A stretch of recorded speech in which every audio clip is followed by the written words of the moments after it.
Muy bien, buenas tardes otra vez. Seguimos con lo que es la explicación y la aplicación de la primera ley de la termodinámica en el curso de termodinámica. Y en este caso vamos a seguir con los ejercicios, vamos a cambiar un poquito ahora el tipo de problema. Entonces, en este caso vamos a resolver el ejercicio 377, el cual dice lo siguiente. Un tanque aislado se divide en dos partes mediante una separación, que es como lo tenemos de aquel lado, y luego dice que una parte del tanque contiene 2.5 kilogramos de agua líquida comprimida a 60 grados centígrados y 600 kilopascales, en tanto que la otra parte se ha vaciado. Nos dice que la partición se elimina y el agua se expande para llenar todo el tanque. Determine la temperatura final del agua y el volumen del tanque para una presión final de 10 kilopascales.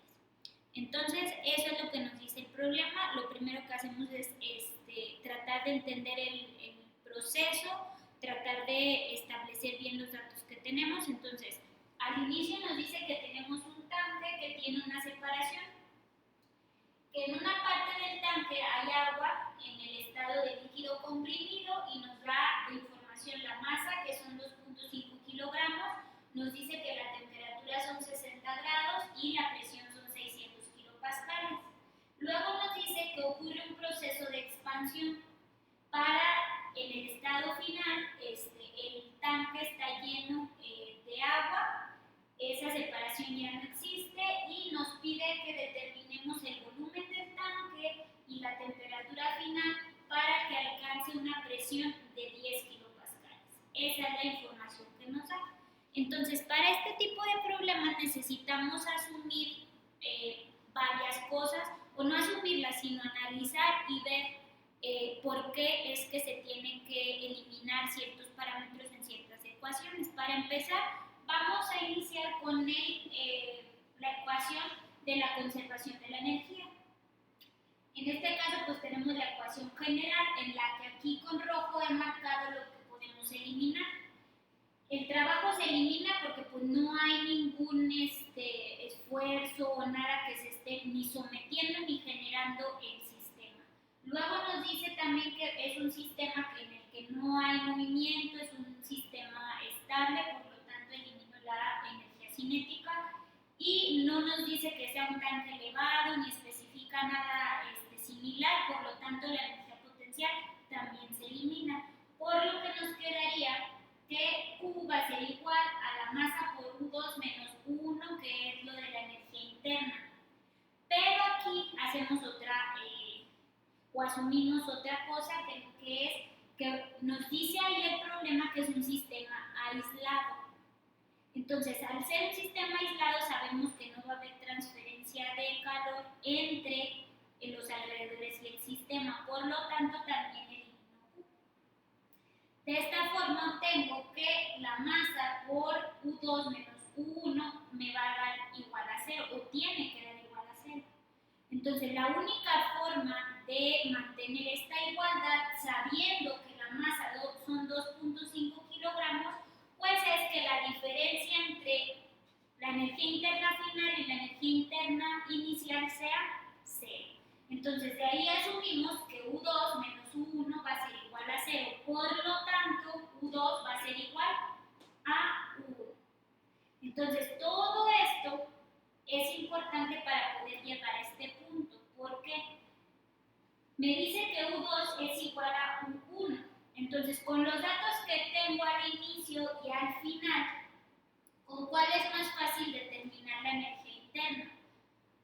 Pues obviamente que en el estado inicial. ¿Por qué? Porque ahí me da temperatura, me da presión, me dice que es un líquido comprimido. Es decir, tengo más información del estado inicial que del estado final, que solamente me dice que la presión final es de 10 kilopascales. Entonces, por lo tanto, tengo que utilizar esta información para poder determinar la energía interna. Entonces, de aquí yo sé que es un líquido comprimido y me da la presión y me da la temperatura. Recordemos que para líquido comprimido no hay muchas tablas que digamos, pero sí se hace una excepción con el caso del líquido comprimido, que dijimos que cuando son presiones muy elevadas, como no hay diferencia significativa entre los datos, podemos tomar los datos de líquido saturado. Entonces, de esa forma es que podemos determinar, si conocemos la temperatura y la presión, el valor de la energía interna. Entonces, para eso nos vamos a la tabla A4, que es agua saturada. Aquí está. Entonces, aquí vamos a buscar primero la presión o la temperatura en este caso, que son los 60, se toma en cuenta la temperatura, siempre que es líquido comprimido, porque obviamente la presión va a ser mayor a la de saturación, que es lo que se debe de cumplir para considerarse líquido comprimido. Entonces, de aquí es que de la tabla busco la temperatura de 60 grados, que aquí está. Y luego me voy a los datos de energía interna, que me da la energía interna del líquido, la diferencia y la del gas. Entonces tomo la del líquido y me dice que, esta la voy a anotar por aquí, la energía interna va a ser igual a 251.11 kilojoules por kilogramo.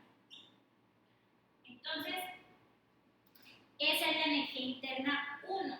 Entonces, de ahí voy a borrar esto que fue como que el análisis para llegar a esta deducción. Entonces, de ahí, si tomo en cuenta que ya dijimos que la energía interna del estado inicial tiene que ser igual a la del estado final, entonces yo sé también que U2 va a ser igual a 251.11 kilojoules por kilogramo. ¿Sí? Y aquí voy a poner U2 es igual a 1 para poder borrar esto. Entonces, de aquí, ¿cuál es la diferencia entre una y otra?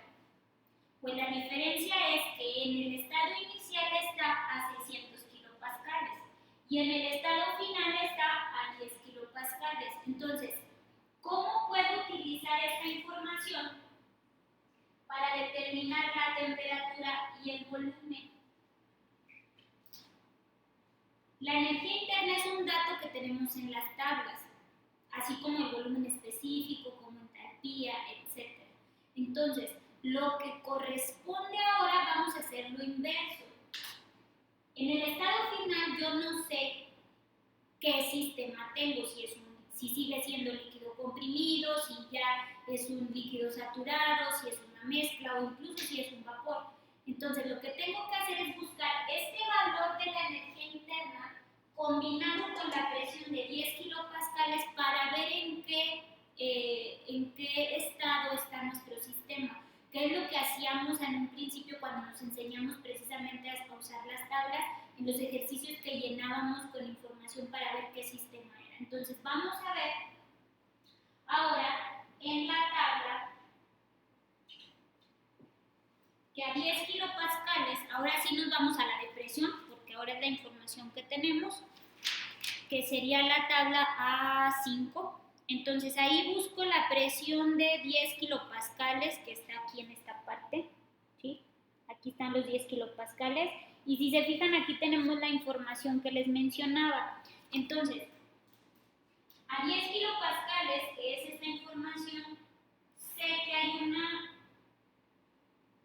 UF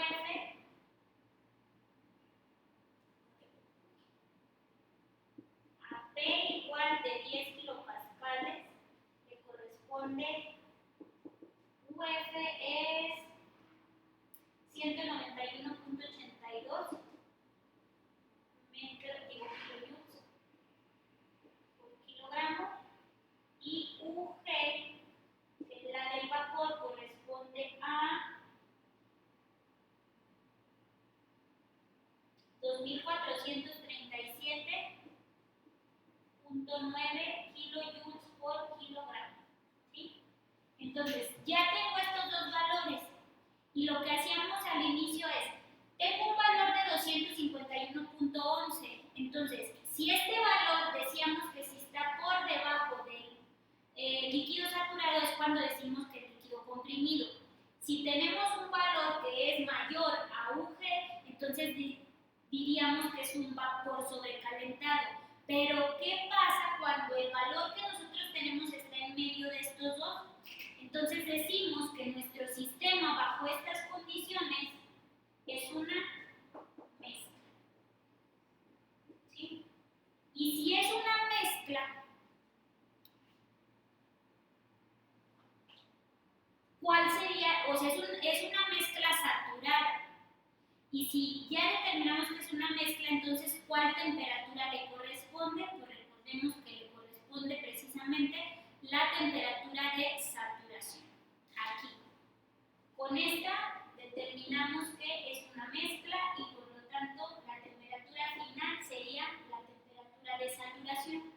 Y esa temperatura de saturación es la que sacamos precisamente de la misma tabla.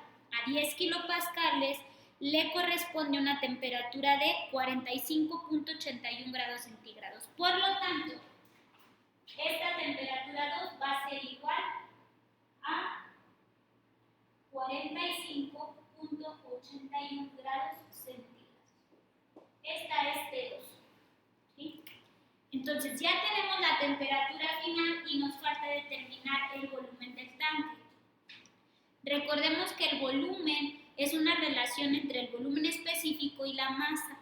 Entonces, la masa sí la conozco y el volumen específico no, pero yo sé que es una mezcla y conozco la presión.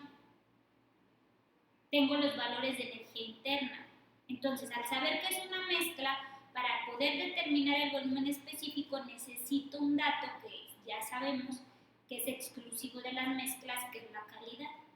Y para determinar la calidad, pues puedo utilizar perfectamente esa información que tengo.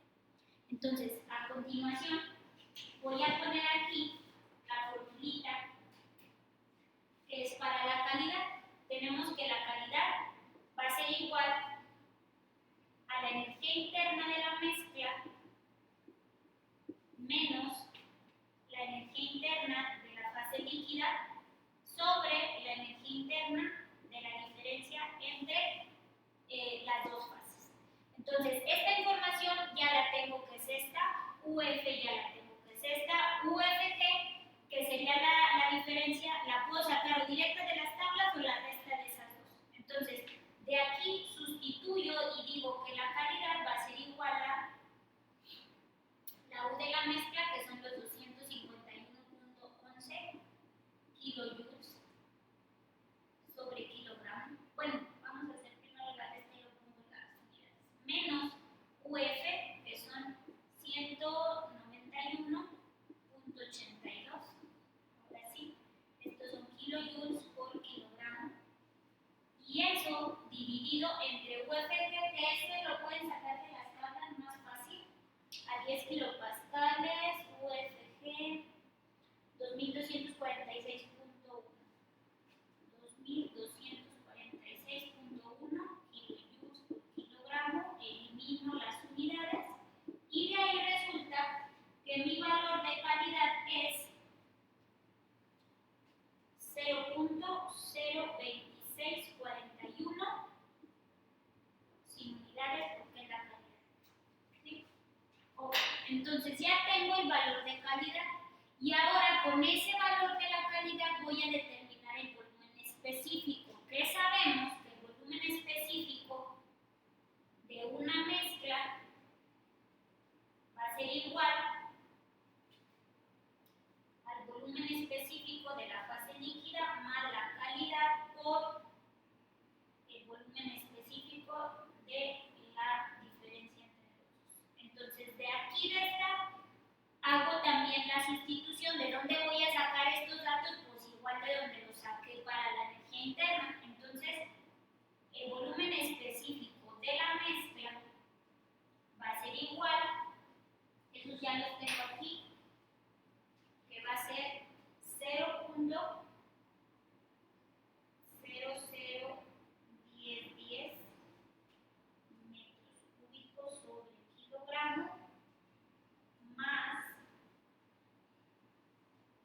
cantidad, que son 0.02641, por la diferencia, que van a ser 14.67 menos 0.001010, y estos son metros cúbicos sobre kilogramos. ¿Sí? Entonces, estos, tanto el volumen específico de la fase líquida como estos dos, que, bueno, esta es la de la fase gaseosa y pues esta es la misma, esta la sacamos igual de las tablas a presión de 10 kilopascales. ¿Por qué? Porque estamos en el estado final.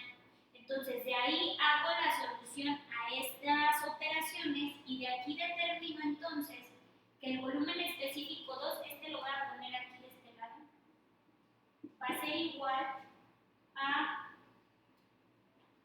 0.3884 metros cúbicos sobre kilogramo. Que esto lo saco de la solución de esta operación, nada más que como no me cabe ahí, por eso lo puse ahí. ¿Sí? Entonces, ya que tengo el volumen específico 2, pues entonces puedo calcular el volumen utilizando el valor de la masa. Para eso voy a borrar esto que tengo aquí.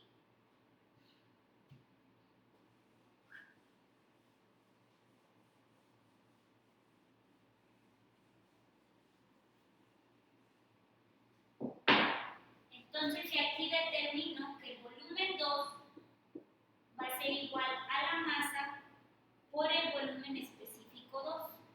Y de aquí pues ya nada más sustituyo que el volumen 2 va a ser igual a 2.5 kilogramos por 0.3884 metros cúbicos por kilogramo. Elimino los kilogramos y obtengo que el volumen específico 2 va a ser igual al resultado de esa operación, que es 0.971 metros cúbicos. Y así obtengo el volumen 2, la temperatura 2 ya las tengo y es lo que me pide el problema. ¿Sí? Entonces de esta forma solucionamos. Pero si se fijan, vuelvo a recalcar lo que ya había dicho desde un principio, la dificultad está al inicio de cómo utilizo la información para poder llegar a lo que me están determinando. Hay que hacer uso de todo lo que hemos estudiado en el curso desde el principio, la unidad pasada. Si se fijan, esto de calidad, de cómo determinar en qué estado estamos, todo eso es de la unidad pasada. Y eso combinado con la ecuación de la conservación de la energía, con lo que hemos visto de cómo podemos decir es un sistema aislado, es un sistema continuo, es un proceso de expansión, si es a presión constante, si es a temperatura constante. Entonces toda esa información es la que nos sirve para hacer el análisis. Una vez que hacemos el análisis, que entendemos qué fue lo que pasó, ya lo demás es simplemente